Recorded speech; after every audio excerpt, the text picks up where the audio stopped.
The Dubois County Community presents The Midnight Ride of Paul Revere, poem by Henry Wadsworth Longfellow. Listen, my children, and you shall hear of the midnight ride of Paul Revere. On the 18th of April in 75, hardly a man is now alive who remembers that famous day and year. He said to his friend, if the British march by land or sea from the town tonight, hang a lantern aloft in the belfry arch of the North Church Tower as a signal light, one if by land and two if by sea, and I on the opposite shore will be, ready to ride and spread the alarm through every Middlesex village and farm, for the country folk to be up and to arm. Then he said good night, and with muffled oar silently rolled to the Charlestown shore. Just as the moon rose over the bay, where swinging white at her moorings lay the Somerset British men of war, phantom ship with each mast and spar across the moon like a prison bar, and a huge black hulk that was magnified by its own reflection in the tide. Meanwhile, his friend through alley and street wanders and watches with eager ears, till in the silence around him he hears the muster of men at the barrack door, the sound of arms and the tramp of feet, and the measured tread of the grenadiers, marching down to their boats on the shore. Then he climbed the tower of the Old North Church, by the wooden stairs with stealthy tread, to the belfry chamber overhead, and startled the pigeons from their perch on the somber rafters that round him made masses and moving shapes of shade. By the trembling ladder, steep and tall, to the highest window in the wall, where he paused to listen and look down, a moment on the roofs of the town, and the moonlight flowing over all.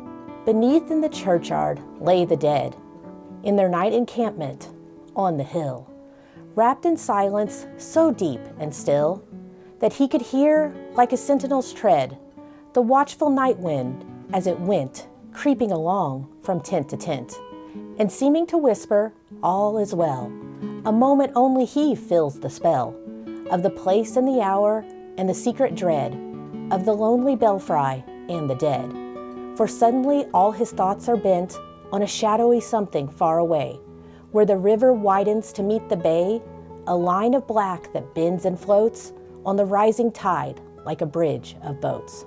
Meanwhile, impatient to mount and ride, booted and spurred, with a heavy stride, on the opposite shore walked Paul Revere. Now he patted his horse's side, now gazed at the landscape far and near, then, impetuous, stamped the earth and turned and tightened his saddle girth.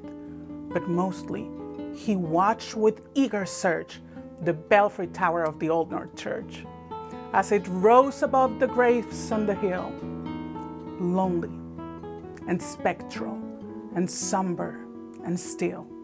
And lo, as he looks on the belfry's height, a glimmer, and then a gleam of light.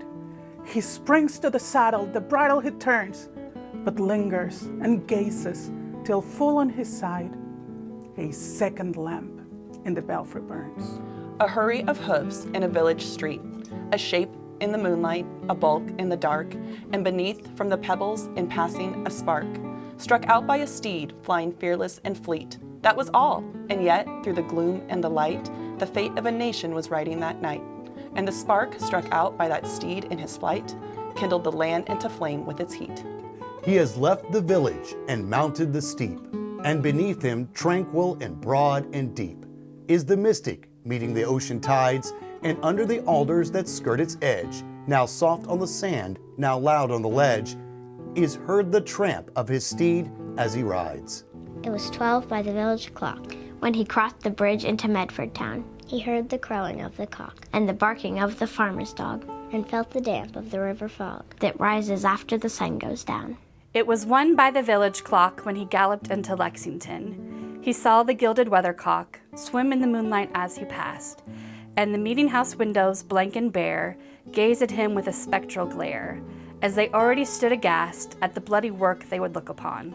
It was 2 by the village clock when he came to the bridge in Concord town. He heard the bleating of the flock and the twitter of birds among the trees, and felt the breath of the morning breeze blowing over the meadows brown.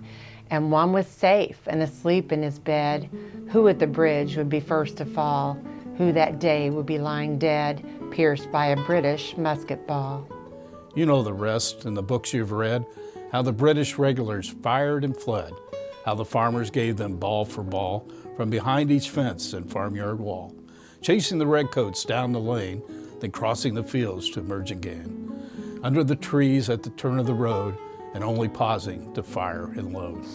So through the night rode Paul Revere, and so through the night went his cry of alarm, to every Middlesex village and farm, a cry of defiance and not of fear, a voice in the darkness, a knock at the door, and a word that shall echo forevermore. For born on the night wind of the past, through all our history to the last, in the hour of darkness and peril and need, the people will waken and listen to hear the hurrying hoofbeats of that steed and the midnight message of Paul Revere.